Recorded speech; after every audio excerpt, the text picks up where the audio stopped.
The phone buzzed at 11:47 p.m. Emily's name lit up the screen. She was supposed to be at a girls' night. The text made my stomach drop. I'm staying at Jake's tonight. His girlfriend is cool with it. Why aren't you? Jake, her co-worker. The name she'd been dropping for months, always casually. I typed back, steady and cold, because I'm not. The typing dots appeared, disappeared. She was thinking, calculating. That told me enough. I found Jake's profile. Relationship status. In a relationship with Melissa Torres, a nurse, smiling in every photo. Before we dive deeper into this story, I have one small request. Please subscribe, drop a like, comment, and hit that hype button to boost this channel so more people can discover these incredible Reddit stories. I opened Messenger. Hi, Melissa. You don't know me, but I'm Emily Hartwell's husband. I think we should talk. I attached the screenshot. My hand didn't shake. I set the phone face down and poured another beer I didn't want. The phone started ringing at 6:23 a.m. I'd barely gotten 3 hours of shallow, fitful rest on the couch, still in yesterday's jeans and t-shirt. The TV had cycled through infomercials and early morning news. I'd watched all of it without seeing any of it. Emily's name flashed first. I declined the call. 30 seconds later, Jake's number, saved in my phone from some work event where Emily had insisted I exchange contacts with her colleagues. Declined. Then Melissa. A number I didn't recognize, but I knew. I answered. Is this David? Her voice was tight, controlled, the kind of control that comes right before something breaks. Yeah. I'm sitting in my car outside Jake's apartment right now. She paused. Your wife answered the door in his shirt. The beer from last night threatened to come back up. I swallowed hard. I'm sorry. Did you know? She asked. Before last night, I mean. No. My voice came out rougher than I intended. I had suspicions the past month maybe, but nothing concrete. She said she was at Rachel's. Rachel Morrison, works in their HR department. That's the one. I called her 20 minutes ago. Melissa's laugh was bitter. She hasn't seen Emily in 3 weeks. Said Emily canceled their last 2 girls' nights because of work stuff. I stood up, suddenly needing to move. What did Jake say? He's not saying much of anything. Your wife's doing most of the talking, actually. Lots of it's this big misunderstanding. We just fell asleep watching a movie. Nothing happened. Another pause. But David? I found wine glasses in his bedroom, 2 of them, and she's wearing his clothes. My free hand curled into a fist. Where are they now? Still inside. I told him we were done and left before I did something I'd regret. Her voice cracked slightly. I gave him 4 years. 4 years, and he throws it away for... I know. I cut her off, not unkindly. I know. What are you going to do? That was the question, wasn't it? What was I going to do? The old David, the one from 3 hours ago, would have been scrambling, calling Emily, demanding explanations, maybe driving over there to make a scene. But something had crystallized in those sleepless hours on the couch, something cold and clear. I'm going to get my ducks in a row, I said. Can I ask you a favor? Depends. If they try to spin this, if they claim nothing physical happened, would you be willing to sign a statement about what you saw this morning? Silence stretched between us for several seconds. For what? Melissa finally asked. In my state, you can file for divorce based on adultery if you have evidence. It affects asset division, spousal support. I don't know all the details yet, but I'm going to find out. You're thinking lawyer. Yeah. Good. Her voice hardened. Yes, I'll sign whatever you need. And David, check your bank accounts. Like right now, before she thinks to. The line went silent. I pulled up our joint checking account on my phone with hands that had started to shake. We'd combined finances after the wedding, kept it simple, one main account for bills and shared expenses, our own smaller accounts for personal spending. Made sense at the time. Most of our money flowed through that joint account. The balance was exactly where it should be. I checked the recent transactions, grocery store, gas station, her gym membership, my subscription services. All normal. Then I checked our savings. The number on the screen made me sit down hard. We'd had $23,000 in there 2 months ago. Saved carefully over 3 years, planning for a down payment on a bigger place, maybe starting a family. Now it showed $8,400. I clicked through the transaction history with mounting horror. Withdrawals spread over 8 weeks, restaurants I'd never heard of, clothing stores, one charge for $2,200 labeled Premium Hotel Services. Another for $800 at some spa in the next county. She'd been careful, never taking enough at once to trigger an alert, spacing them out so they'd be easy to miss in the monthly statements I barely glanced at. My phone buzzed. Emily again. I declined it and immediately called my bank. First National, this is Trevor. How can I help you today? I need to remove someone's access from my joint account immediately. My voice sounded foreign to me, mechanical, and I need to transfer the remaining balance to a new individual account in just my name. I can help with that, sir, but I'll need to verify your identity first.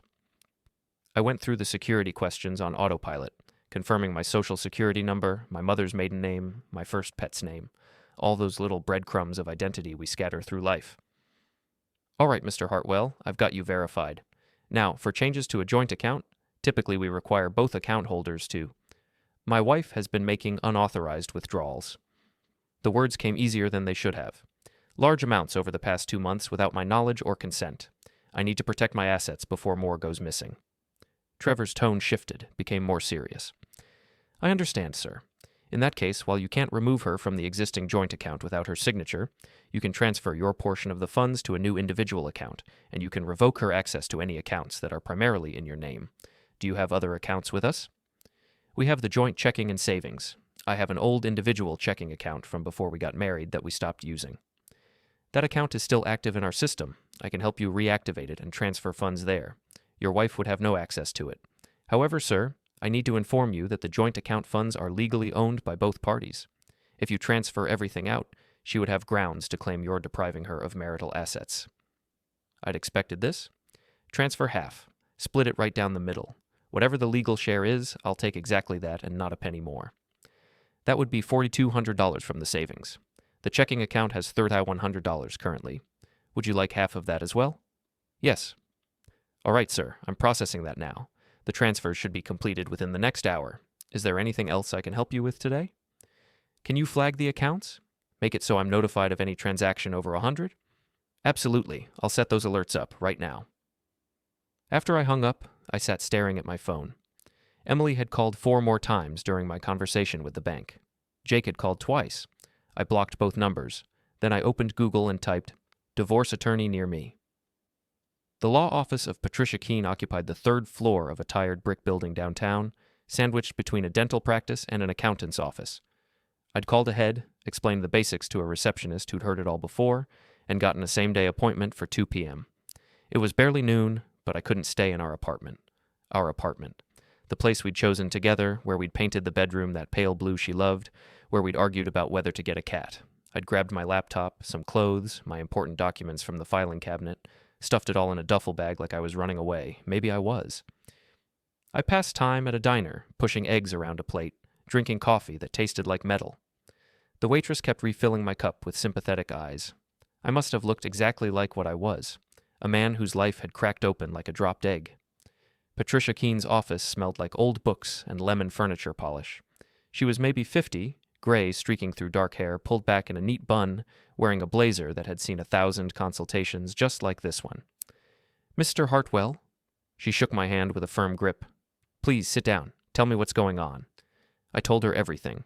The text, the screenshot to Melissa, the confrontation that I hadn't been part of but knew had happened, the bank accounts, the lies about Rachel. All of it spilled out in a disjointed stream that probably didn't make complete sense, but Patricia just nodded and took notes in neat shorthand. When I finished, she set down her pen and looked at me directly. "First question, do you want to try to save this marriage?" "No." The answer came without hesitation. That surprised me too.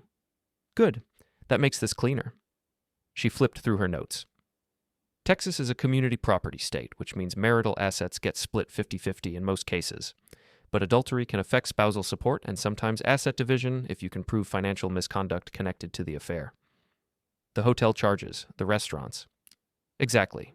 If we can demonstrate she was spending marital funds on an affair, that's called dissipation of assets, and it can be grounds for unequal division." She tapped her pen against the desk. "The text message is good. Melissa's eyewitness account is better. Do you have access to phone records?" "We're on the same plan. I can get them." "Do that.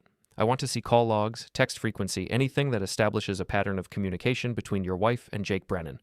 The more documentation we have, the stronger your position." She paused. "Has she tried to contact you since this morning?" "About 20 times. I blocked her." "Don't unblock her yet. Let her sit with it for a day. When she does finally reach you, I want you to be calm, factual, and as brief as possible. Don't engage emotionally. Don't accuse. Just state that you've consulted an attorney and you'll be communicating through legal channels from now on. What about the apartment? Is the lease in both names? Yes. Then legally you both have the right to be there, but I'd recommend staying somewhere else if you can, at least for now. It removes the temptation for confrontation, and it shows good faith that you're not trying to force her out of her home. She smiled grimly. Court's like the spouse who takes the high road. I can stay with my brother. Perfect. Now timeline. Texas has a 60-day waiting period for divorce. We'll file the petition Monday morning, get you served by the end of next week. She'll have 20 days to respond. If she contests anything, we could be looking at several months. If she doesn't contest, and we can reach a settlement agreement, we could be done in 3 to 4 months. 3 to 4 months. Autumn would be over. The holidays would come and go. By the time the paperwork was finalized, we'd be into a new year. A new life. What do I owe you? I asked. I require a $5,000 retainer. My hourly rate is $300. Depending on how contested this gets, you're looking at anywhere from $8,000 to $20,000 in total legal fees. I thought about the savings account Emily had depleted. The money we'd carefully built up for our future. Our future. What a joke. I'll write you a check. My brother Greg lived in a duplex across town, the kind of place with a sagging front porch and a yard that needed mowing. He was 2 years older than me, divorced himself about 5 years back, worked as a supervisor at a warehouse. When I showed up at his door with my duffel bag at 4 p.m., he took one look at my face and stepped aside. Beer's in the fridge, he said. Spare room's yours as long as you need it. I'd called him from the car after leaving Patricia's office, given him the abbreviated version. He'd just said, "Come over," and hung up. That was Greg. Not much for words, but solid when it counted. The spare room was small, mostly storage for his camping gear and old boxes of books, but there was a twin bed shoved against one wall and a lamp that worked. I dropped my bag and sat down heavily on the mattress. My phone, which I'd left unblocked for Patricia's number, immediately started buzzing. Emily. I'd forgotten to reblock her after the bank call. Against my better judgment, I answered. David, thank God. Her voice was high, strained. We need to talk. Where are you? Doesn't matter where I am. Yes, it does. You can't just disappear like this. I've been worried sick. You've been worried? The laugh that came out of me was ugly. That's rich, Emily. Really rich. Nothing happened. I swear to you, nothing happened. We fell asleep watching a movie and... Stop. I cut her off. Just stop. I talked to Melissa this morning. I know you were in his shirt. I know about the wine glasses in his bedroom. I know you've been lying about girls' nights with Rachel. Silence. Then quietly. Melissa had no right to. She had every right. Just like I had every right to send her that screenshot. My hands were shaking again. I gripped the phone harder. Did you really think I'd just be okay with it? That I'd say, sure, honey, go spend the night at another man's apartment? Have fun? It's not what you think. Then what is it, Emily? Explain it to me. Make me understand how my wife ends up sleeping at her coworker's place, wearing his clothes after lying about where she'd be. We're friends, that's all. You're being paranoid and controlling. I checked the savings account. The words came out flat, empty. I saw the hotel charges, the restaurants, the spa. You spent almost $15,000 in 2 months. Another silence, longer this time. Those were work expenses. The company will reimburse. Don't lie to me anymore. I was surprised by how calm I sounded.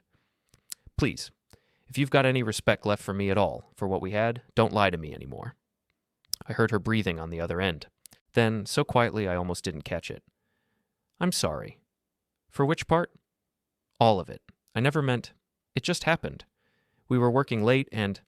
Save it for your lawyer. I stood up, paced the small room. I filed for separation this afternoon. You'll be served with papers next week. The apartment's yours if you want it, but I took half of what's left in the accounts. You stole from us, Emily, from our future. I didn't steal. Yes, you did. You took money that we saved together and spent it on an affair. That's stealing. That's betrayal. That's... I had to stop, collect myself. That's something I can't forgive. David, please, can we just talk about this? Face to face? I'll explain everything. No. We're done talking. Anything you need to say to me, you can say through your attorney. I hung up before she could respond. This time, I blocked the number immediately. Greg knocked on the door frame. You okay? No. I sat back down on the bed, suddenly exhausted. But I will be. He nodded, understanding without needing more explanation. Want some dinner? I was going to order pizza. Yeah, that sounds good. Pepperoni and mushroom still your thing? Yeah. He disappeared back toward the kitchen.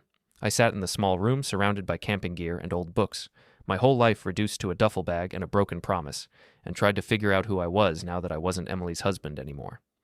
The papers were served on Wednesday at her office.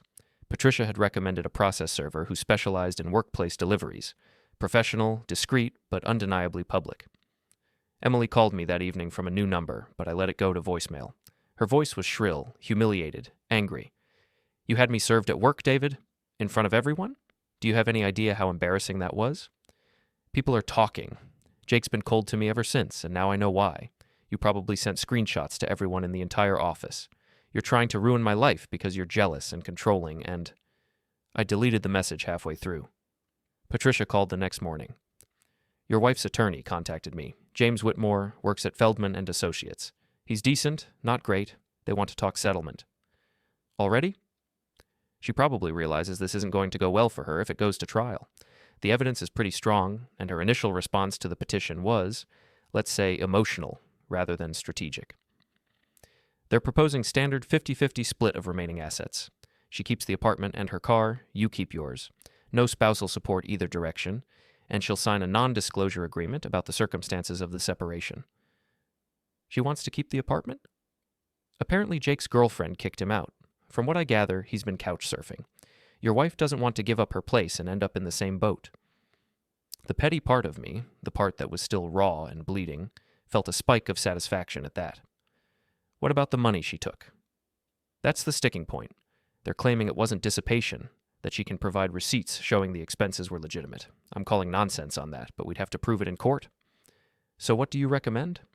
Patricia was quiet for a moment. Honestly, take the deal. You get half of what's left, you get out clean in 60 days, no alimony, no prolonged litigation. Yes, she gets away with spending that money, but fighting it will cost you thousands in legal fees with no guarantee you'll recover anything. Sometimes the best revenge is just moving on faster. Moving on. Like it was that simple. Like you could just file paperwork and suddenly be free of 3 years of marriage, 5 years of history, all those accumulated moments and memories and inside jokes and shared dreams. But Patricia was right. I knew she was right. Tell them we accept, with one condition. What's that? She has to admit it, in writing, in the settlement agreement. Not just that the marriage is irretrievably broken, but that she had an affair with Jake Brennan, and that's what ended the marriage. No sanitized language, no incompatibility. I want it in black and white. Her attorney will push back on that. It's embarrassing. It could affect her professionally. Then she can explain it to a judge. That's my condition. Take it or leave it. Patricia chuckled. I'll make the call. They agreed. It took 3 days of back and forth, with Emily's attorney trying to soften the language, trying to make it sound more mutual or less like a confession. But Patricia held firm, and eventually they caved. The settlement agreement would state clearly that Emily Hartwell had engaged in an extramarital affair with Jake Brennan, and that this affair was the proximate cause of the marriage's dissolution. She's not happy, Patricia told me when she emailed over the final draft. Whitmore says she cried when he told her this was the only way you'd settle. Good. The word came out harsher than I intended, but I didn't take it back. The next 4 weeks crawled by in a strange limbo. I went to work. I was an IT manager at a mid-sized distribution company and did my job mechanically, competently, without any real engagement. Came home to Greg's duplex, ate dinners of takeout and frozen pizza, watched TV without seeing it. Went to the gym more often than I had in years, pushing myself until my muscles screamed because physical pain was at least straightforward. I changed my emergency contacts, updated my insurance beneficiaries, closed our joint credit cards. Divided up streaming service passwords and subscription accounts. All those tiny amputations that come with unmaking a shared life. Rachel Morrison reached out to me via Facebook message in week 3. David, I know you probably don't want to hear from anyone associated with Emily, but I wanted you to know I had no idea. She told me she'd canceled those nights because of work projects. If I'd known she was lying and using me as cover, I would have said something. I'm so sorry. You deserved better than this. I stared at the message for a long time before replying. Thanks for reaching out. I appreciate it. Melissa Torres sent me a friend request the same week. Her status had changed to single. I accepted the request but didn't message her. We'd been brought together by betrayal, bound by the shared experience of having the floor drop out from under us. But that wasn't friendship. That was just trauma bonding. Emily tried to reach me twice more through other numbers. The first time I answered by accident, not recognizing the number. She'd launched into some speech about how she still loved me, how she'd made a mistake, how maybe we could try counseling. I'd hung up without responding. The second time, I saw unknown caller and let it ring through. Jake, to his credit or his cowardice, never attempted contact at all. The apartment was the hardest part. I had to go back eventually, had to collect the rest of my things. We'd coordinated through our attorneys. She'd be out for the day. I'd have 6 hours to pack up my half of our life. Greg came with me. Moral support, he said. Plus you need help carrying your TV. The key still worked in the lock. That felt wrong somehow, like the apartment itself should have rejected me, changed its locks against the person I'd become. But no, it opened smoothly, and I stepped into the place I'd lived for 3 years, like I was touring a museum of my own past. Emily had changed things. The photos of us were gone from the walls, replaced by generic art prints. The throw pillows on the couch were new, some trendy pattern I didn't recognize. The coffee table had been rearranged. Small things, but they added up to a clear message. She'd already started erasing me. Weird, right? Greg said, looking around. Being in your own place and feeling like a stranger. Yeah. We worked efficiently. My clothes from the closet, my books from the shelves, my gaming console and laptop, and the miscellaneous accumulation of male existence. The TV came down from the wall, along with my grandfather's pocket watch from the bedroom dresser and the camping gear from the hall closet. In the kitchen, I found the coffee maker, technically purchased on our joint account, but I'd been the one who used it every morning. I unplugged it and put it in a box. You getting the dishes? Greg asked. She can keep them. I'll buy new ones. Good call, fresh start, and all that. I was in the bedroom, pulling clothes from the dresser when I found it, tucked in Emily's nightstand drawer, partially hidden under a paperback novel, a hotel room key card, the kind they give you at nicer places, with the hotel name embossed on the front, the Preston, downtown. I'd walked past it 100 times, one of those boutique hotels that charge $300 a night for rooms smaller than our bedroom. The date stamped on the back was from 7 weeks ago, a Thursday. I'd been at a work conference that Thursday, gone overnight to Houston for some tedious seminar on network security. She told me she was going to use the night alone to catch up on wedding photos for her cousin's album, maybe invite Rachel over for wine. I stood there holding that key card, and something hot and sharp twisted in my chest. It wasn't fresh pain. That had dulled to a constant ache over the past month. This was something else. Vindication, maybe. Proof that my gut hadn't been wrong, that the suspicions I'd tried to talk myself out of had been real all along. I pocketed the key card. You good in there? Greg called from the living room. Yeah, almost done.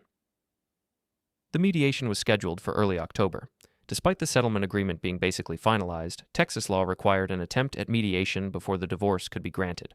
It was a formality, Patricia assured me, but we still had to show up and sit in a room together and pretend to negotiate terms we'd already agreed to. The mediation center was aggressively neutral. Beige walls, generic landscape paintings, furniture designed to offend no one. Emily and her attorney were already in the waiting room when Patricia and I arrived. I saw Emily's back first, that familiar slope of her shoulders, her hair pulled up in a ponytail the way she wore it when she was stressed. She turned as we entered. Our eyes met. She looked terrible. Thinner than I remembered, shadows under her eyes, no makeup. Part of me felt a savage satisfaction. The rest just felt tired. David, she said softly. Emily. Can I talk to you? Just for a minute, before we go in? I looked at Patricia. She shrugged slightly. Your call. 1 minute, I said. We stepped into a small conference room down the hall while the attorneys hung back. Emily wrapped her arms around herself, not quite meeting my eyes. I wanted to say I'm sorry, she started. Really sorry. Not the fake sorry I said on the phone, but actual, genuine. I destroyed us. I destroyed everything good we had, and I hate myself for it. Okay. Is that all you're going to say? What do you want me to say, Emily? That I forgive you? That it's okay? It's not okay. It's never going to be okay. I know that. She finally looked up at me. I keep thinking about what you said. That I stole from us. From our future. And you were right. I did. I was selfish and stupid, and I threw away the best thing I ever had for nothing. For Jake, I corrected. She flinched. Jake won't even talk to me. Melissa made sure everyone at work knows what happened. He got fired last week, actually. They said it was creating a hostile work environment or something. He blames me. Sounds like a real winner. I'm not trying to make you feel bad for me, her voice cracked. I'm just trying to explain that I know what I lost, and I'd give anything to take it back. But you can't, I said simply. That's the thing about betrayal. You can't undo it. You can apologize, you can feel guilty, you can hate yourself, but you can't make it not have happened. I know. We stood there in silence for several long seconds. I could hear a clock ticking somewhere, the murmur of voices from down the hall. Are you seeing anyone? She asked suddenly. The question caught me off guard. No, are you? No, God, no. I can't even... The thought of... She shook her head. I keep having this dream where I come home and you're there and everything's normal. We're just making dinner and talking about our days, and it's like none of this happened. Then I wake up alone in that apartment and remember it's all real. Emily, I'm not trying to guilt you or win you back. I know I can't. I just wanted you to know that I'm living with this.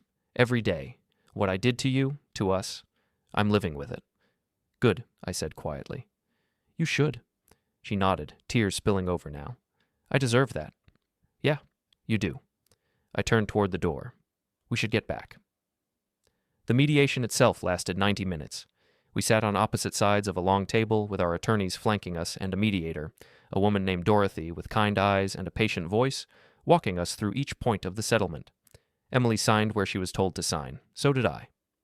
We divided up our remaining assets with the emotional investment of people splitting a restaurant bill. The mediator reviewed the custody arrangements. None. We had no children. The property division, already settled. The spousal support, waived by both parties. And finally, the statement of fault. Miss Hartwell, Dorothy said gently, the agreement states that you engaged in an extramarital affair with, she glanced at her notes, Jake Brennan, and that this affair was the cause of the marriage's dissolution. Are you prepared to stipulate to this for the record? Emily's hand tightened on her pen. She didn't look at me. Yes. And you understand this becomes part of the public divorce record? Yes. All right then, Dorothy made a note. I think that covers everything. The final decree will be issued in 30 days, pending the judge's signature. At that point, your marriage will be legally dissolved. 30 days, 1 month, and then it would be over. We stood. Emily's attorney was already packing up his briefcase, clearly eager to end this uncomfortable proceeding. Patricia shook Dorothy's hand and thanked her. Emily lingered, like she wanted to say something else, but I walked out without looking back. The decree came through on November 3rd. I'd been living with Greg for 2 months by then, long enough that it was starting to feel less like a temporary crash and more like a permanent arrangement. We'd fallen into a routine. He'd make coffee in the morning while I showered. We'd grunt at each other over breakfast, go to our separate jobs, meet back in the evening for whatever game was on TV. It wasn't exciting, but it was stable, uncomplicated. Patricia emailed me the final paperwork with a brief note. It's done. You're officially divorced. Congratulations, I suppose. Call if you need anything. I sat at Greg's kitchen table with my laptop open, staring at the PDF. The decree was surprisingly short. 4 pages of legal language that boiled down to, this marriage is over. Here's how we split everything. Good luck with your lives. On page 3, in black and white, it listed the grounds. Adultery, specifically an affair between Emily Hartwell and Jake Brennan, resulting in a reconcilable breakdown of the marital relationship. I'd insisted on that language, fought for it, made it my condition for settling, and now here it was, preserved forever in court records, searchable by anyone who cared to look. It should have felt like victory, like justice. Instead, it just felt empty. You okay? Greg appeared in the doorway, beer in hand. I'm divorced. Oh. He came over, looked at the screen. That was fast. 64 days. I closed the laptop.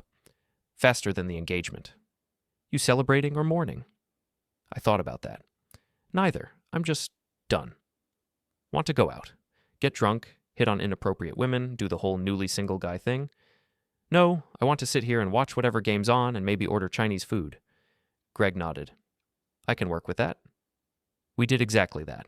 Ate kung pao chicken straight from the containers, watched the Lakers game without really caring who won, drank beer until the 6-pack was empty. It was ordinary, boring even, and it was exactly what I needed. Around midnight, my phone buzzed. A Facebook notification. Melissa Torres had posted something and tagged me, starting the next chapter. Thank you to everyone who supported me through the hardest year of my life. Special thanks to David Hartwell for being proof that good people still exist. Here's to better days ahead.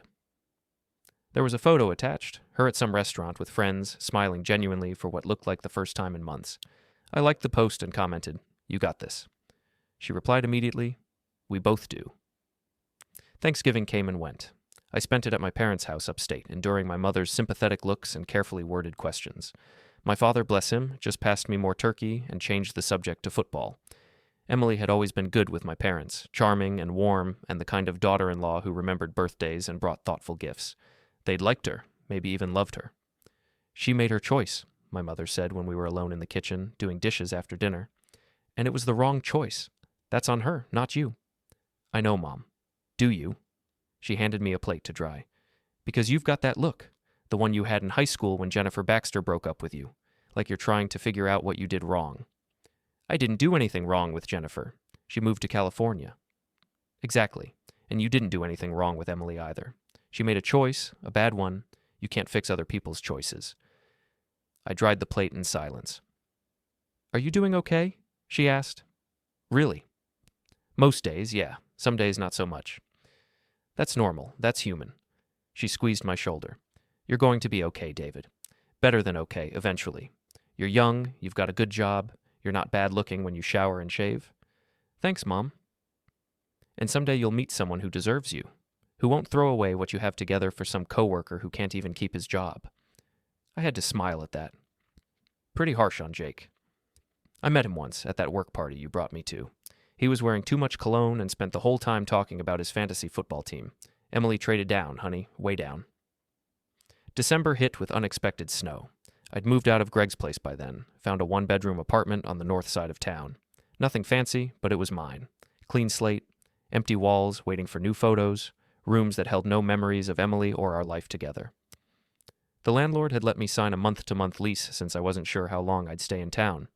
Patricia had suggested I might want to relocate once the divorce was final, start completely fresh somewhere new. I hadn't decided yet. The apartment felt too quiet, especially at night. I bought a TV for the living room, a new bed, basic furniture from IKEA that I assembled myself one Saturday afternoon with instructions that made no sense, and screws that didn't seem to match any of the designated holes. But I did it. Built a life out of cheap Swedish furniture and stubborn determination. Work threw me a project that required weekend hours, which was good, kept me busy. I'd been promoted to senior manager in late November. My boss said it was based on performance, but I suspected it was also part pity, part recognition that I'd been doing the job anyway and might as well get paid for it. "You've seemed more focused lately," Henderson told me during the review meeting. "Sharper. Whatever you're doing, keep it up."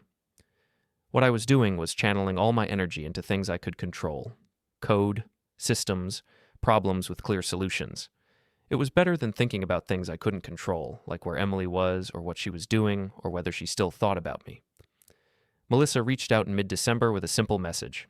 "Coffee?" We met at a place downtown, one of those trendy spots with exposed brick and overpriced lattes. She looked better than she had at Jake's apartment that morning back in September, healthier. The shadows under her eyes had faded. "How have you been?" she asked after we'd settled into a corner table. "Okay, better. Getting there." I stirred my coffee. "You?" "Same. I moved. Got a place closer to the hospital. Fresh start and all that." She smiled slightly. "Heard you did too." "Yeah, smaller than the old place, but it's mine." "That matters."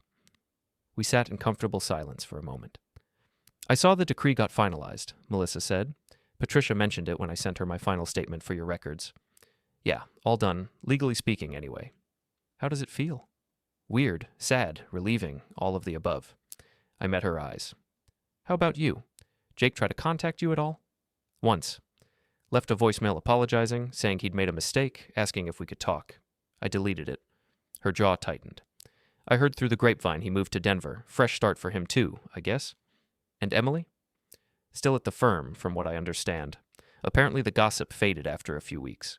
Corporate attention spans being what they are." She paused. "Do you ever wonder what would have happened if you hadn't sent me that screenshot?" "Every day," I admitted. Maybe she would have gotten away with it longer. Maybe she would have ended it on her own. Maybe I would have stayed ignorant and stupid. "But you weren't ignorant. You knew something was wrong." "Yeah, I knew." I took a sip of coffee. "Doesn't make it easier?" "No," Melissa agreed. "It doesn't. Christmas Eve found me alone in my apartment. Greg had invited me to his girlfriend's family gathering. Yeah, Greg had a girlfriend now, met her at the warehouse, seemed happy, but I'd declined. Told him I was fine, I just wanted a quiet night. Which was true, mostly. I ordered Chinese food again. Was developing a real habit with the Kung Pao chicken. Put on It's a Wonderful Life because it seemed like the thing to do, even though I'd never particularly liked it. James Stewart's character always struck me as kind of selfish, if I was honest. Halfway through the movie, my phone rang. Unknown number. I almost didn't answer, but something made me pick up. David? Emily's voice, shaking slightly. Don't hang up, please. I should have hung up. Patricia would have told me to hang up. Greg would have told me to hang up. Every rational part of my brain screamed at me to hang up. What do you want, Emily? I don't know. I'm sitting here alone on Christmas Eve and I started thinking about last year. Remember? We drove up to your parents' place and got snowed in and had to spend the night in that hotel off the highway? I remember. The heater was broken and we had to pile all the blankets on the bed and you made up that story about the ghost of Christmas past haunting budget motels. Emily? And we were happy. We were so happy, David. When did that stop being enough? I closed my eyes. I don't know. Maybe it was never enough for you. That's not fair, isn't it? My voice came out harder than I intended. You had everything we built together and you threw it away. For what? For Jake, who won't even talk to you now? For some excitement? For whatever the hell you were looking for that you couldn't find at home? I don't know what I was looking for, she said quietly. I don't think I even knew at the time. I was just lost. And Jake was there and he paid attention and it felt like being seen again. I saw you. Every day. I saw you. I know you did. But it wasn't the same. You saw who I was. He saw who I could be, or who I pretended to be. She laughed bitterly. Turns out that person doesn't exist. Turns out I'm just me, and me is someone who ruins good things. Why are you calling me Emily? Because I'm drunk and sad and alone, and you're the only person I want to talk to. And I know I don't have the right to want that, but I do anyway. Her voice broke. Because I miss you. I miss us. I miss the life we had before I destroyed it. You can't have it back. I know. You can't call me when you're lonely and expect me to make you feel better about the choices you made. I know.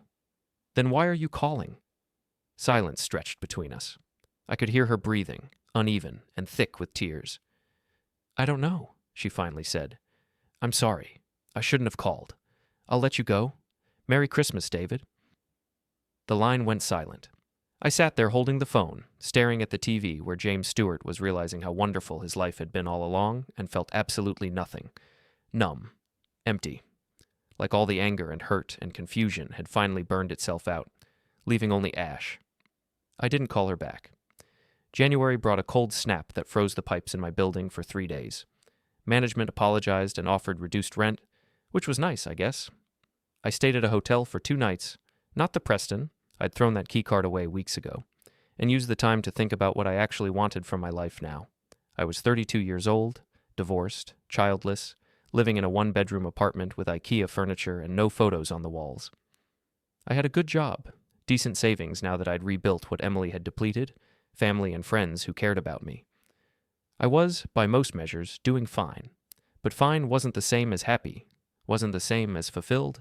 I'd been so focused on surviving the divorce, on getting through each day, that I hadn't stopped to think about what came next. So I made lists.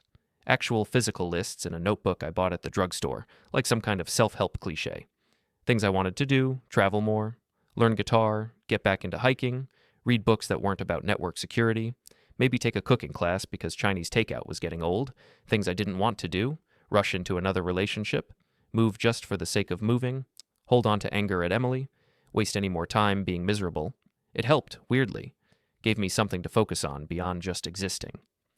I booked a trip to Colorado for March. Solo hiking trip, nothing crazy, just a week in the mountains away from everything. Bought a used guitar off Craigslist and found YouTube tutorials for beginners.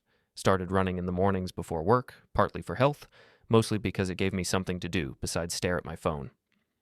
Melissa and I had fallen into a casual friendship. Coffee every couple weeks, occasionally dinner if neither of us had plans.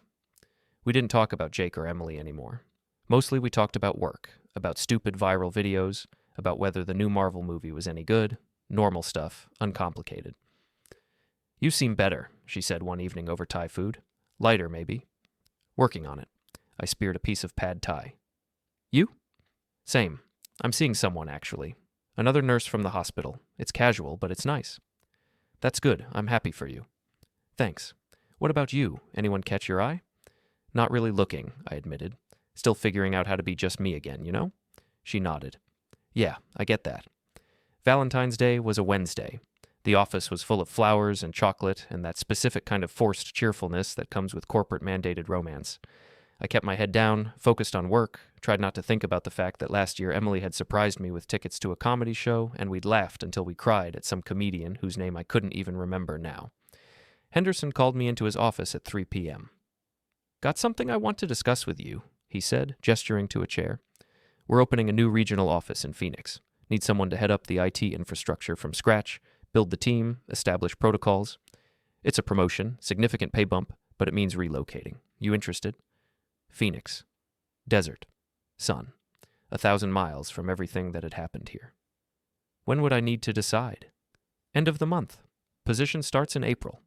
He leaned back in his chair. Look, David, I know you've had a rough year. Divorce is hell. But you've handled it like a professional, kept your work quality high, even improved in some areas. This could be good for you. Fresh start somewhere new. Can I think about it? Of course. Let me know by the 28th. I drove home that evening with my mind spinning. Phoenix. It made sense on paper. More money, more responsibility, more opportunity, and distance. God, the distance alone was appealing. But part of me resisted.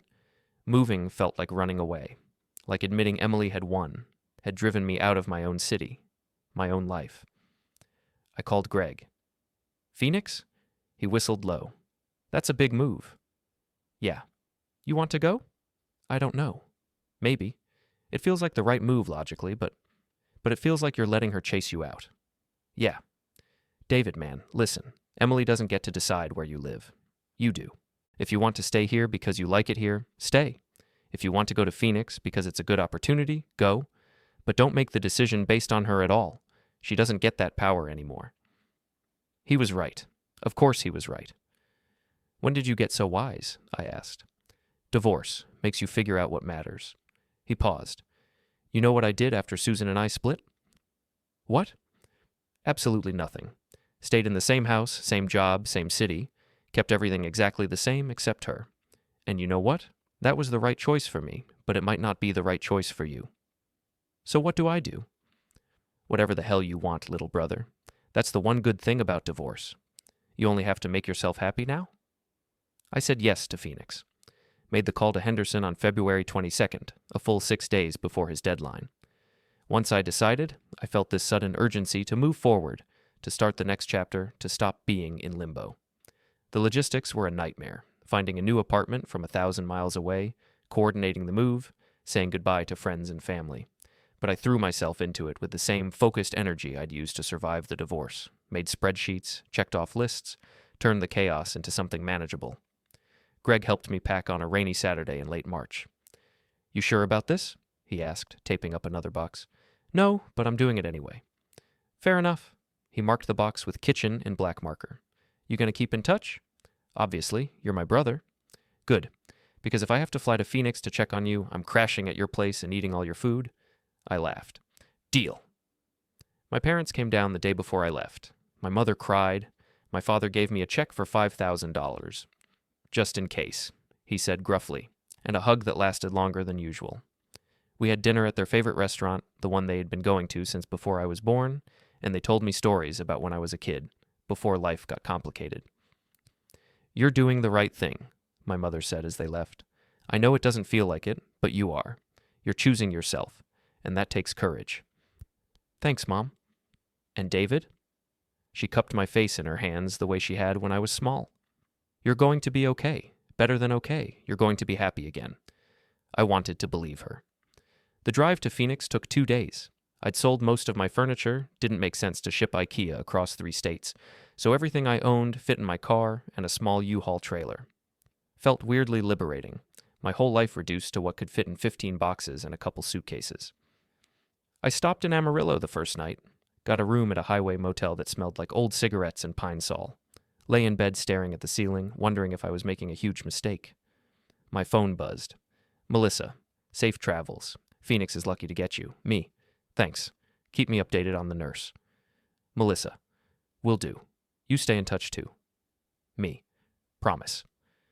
The second day's drive took me through the rest of Texas and into New Mexico, desert stretching out in every direction, vast and empty and somehow cleansing. By the time I crossed into Arizona, I felt something shift. Not happiness exactly, not yet, but maybe the possibility of it, maybe the space where happiness could grow. Phoenix appeared on the horizon at sunset, all glass and steel and sprawl.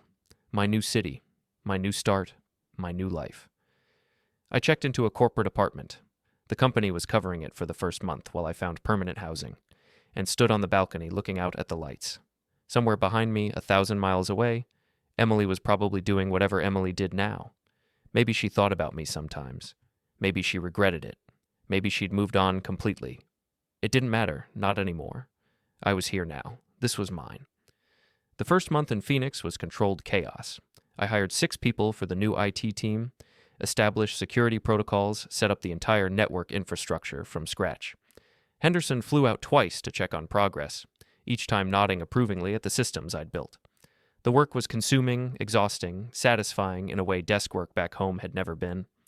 I found an apartment in Scottsdale, nothing fancy but with a view of the mountains that made me stop and stare every morning. Bought new furniture, not IKEA this time, actual grown-up furniture from a real store.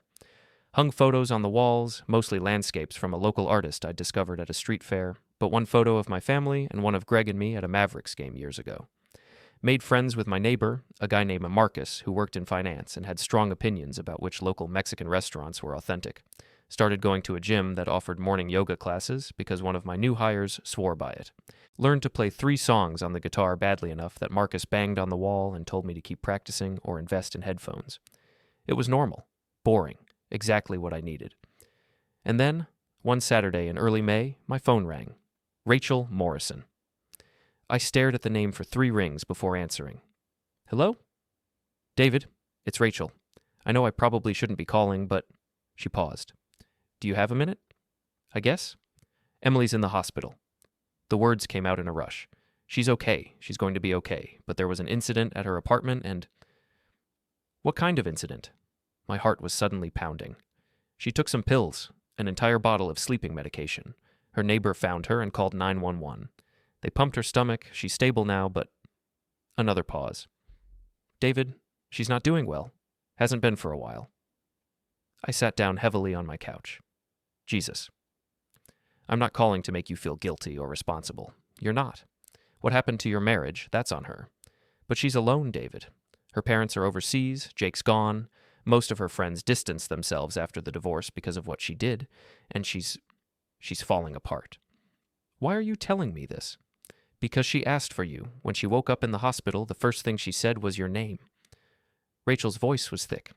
I'm not saying you should come back. I'm not saying you owe her anything. I thought you should know. After we hung up, I sat there for a long time. The sun was setting, painting the mountains pink and gold. My beautiful new apartment with its beautiful new furniture in my beautiful new city. My fresh start.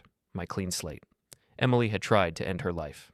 The old David would have booked a flight immediately, would have rushed to her side, guilt and responsibility, and lingering love overriding common sense. Would have tried to save her, because that's what you did for people you once loved, right?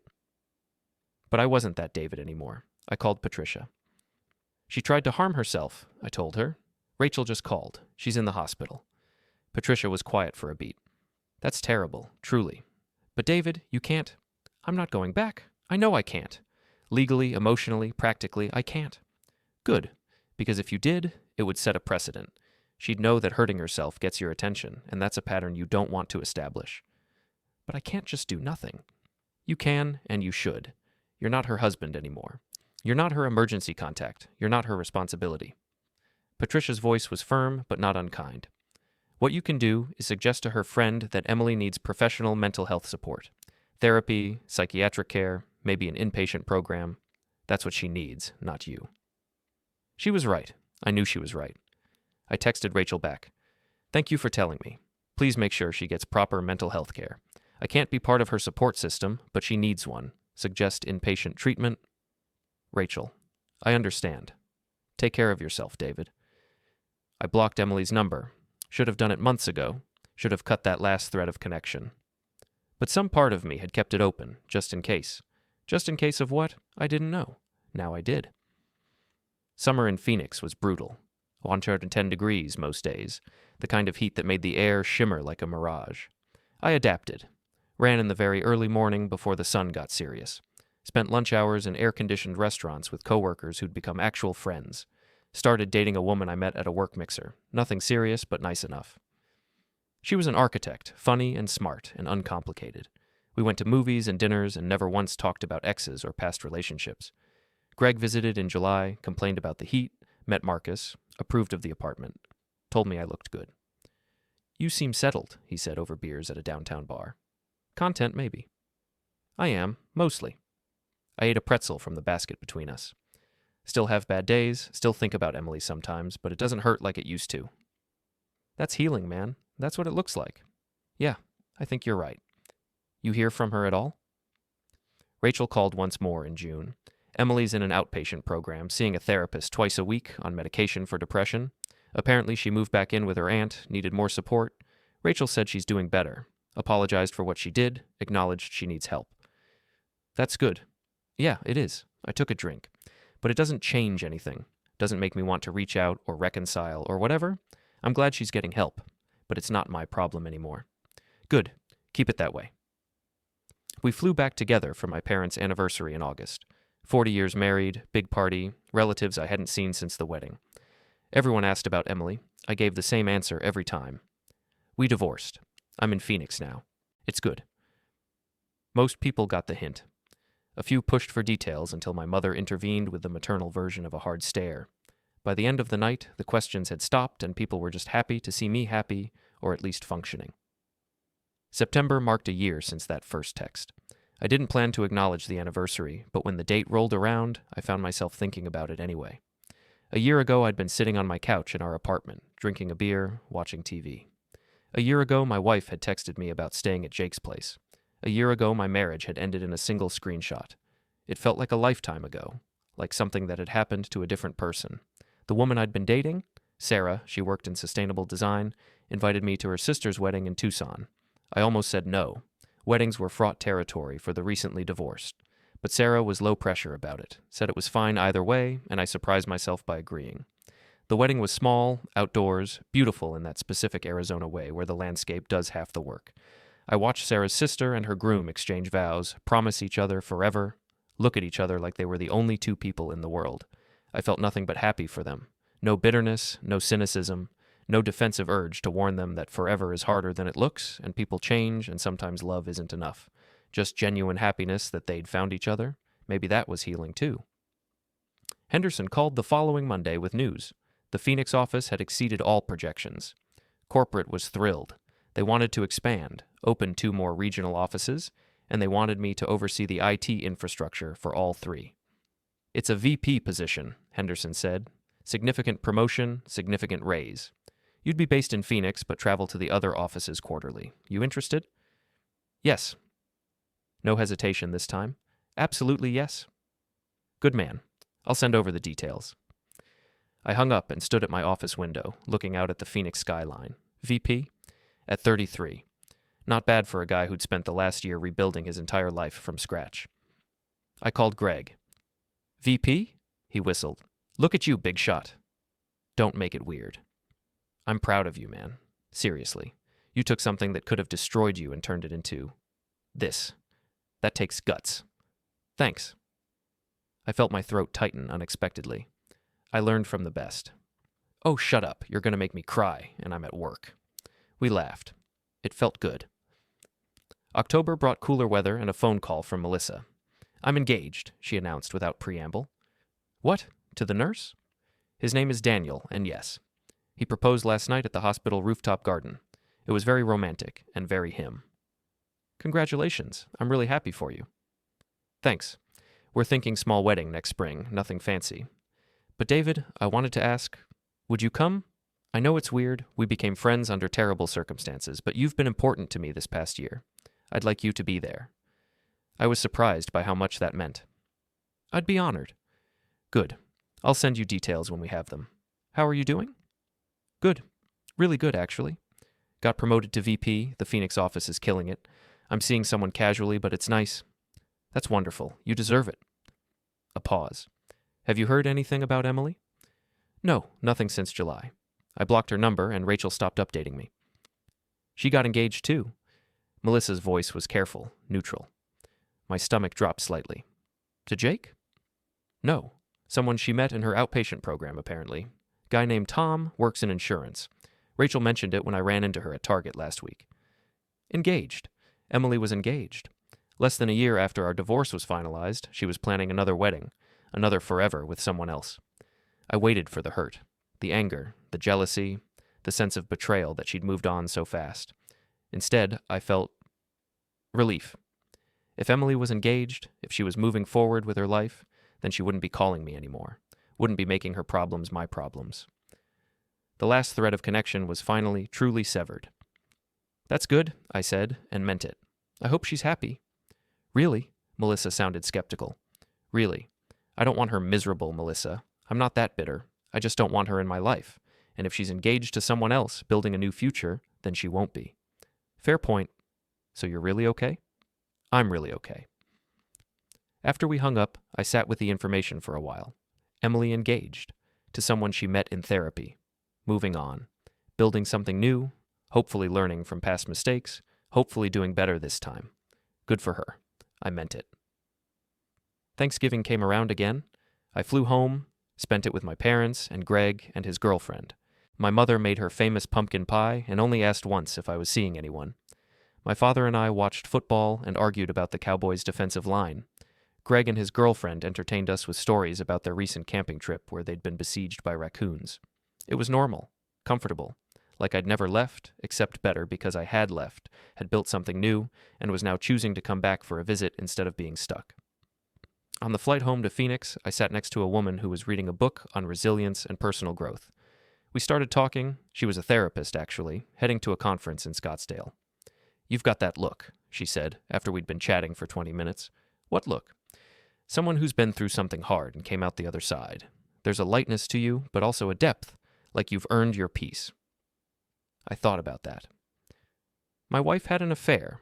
We got divorced last year. It was ugly and painful, and I wasn't sure I'd survive it emotionally. But I did, built a new life, and yeah, I guess I am at peace now. That's remarkable. A lot of people get stuck in the anger stage. I was angry, for months. But the anger was heavy, you know? It weighed more than the marriage had. So I put it down. She smiled. That's very mature. Or I just got tired. Sometimes they are the same thing. The plane landed. We exchanged business cards out of politeness, wished each other well. I drove home to my apartment where Marcus was hosting a poker night and had texted me 3 times asking if I had any beer to contribute. This was my life now.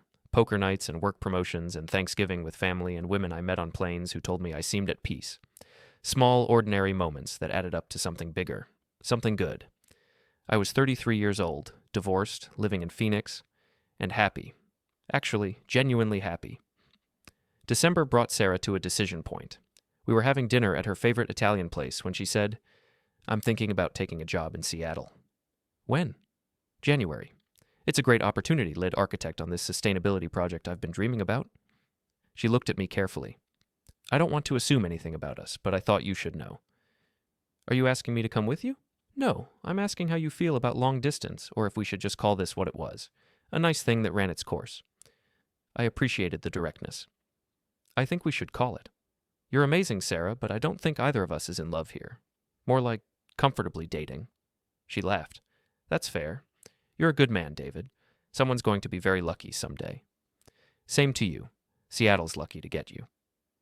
We finished dinner as friends, split the check, hugged goodbye in the parking lot. No drama, no hard feelings. Just 2 adults being honest about what they wanted and what they didn't. Maturity, growth, all those therapy buzzwords that actually meant something when you lived them. Christmas was quiet. I stayed in Phoenix this year, let my parents come visit me instead, showed them the office, introduced them to my team, took them hiking in the desert where my mother complained about the heat, and my father took approximately 1,000 photos.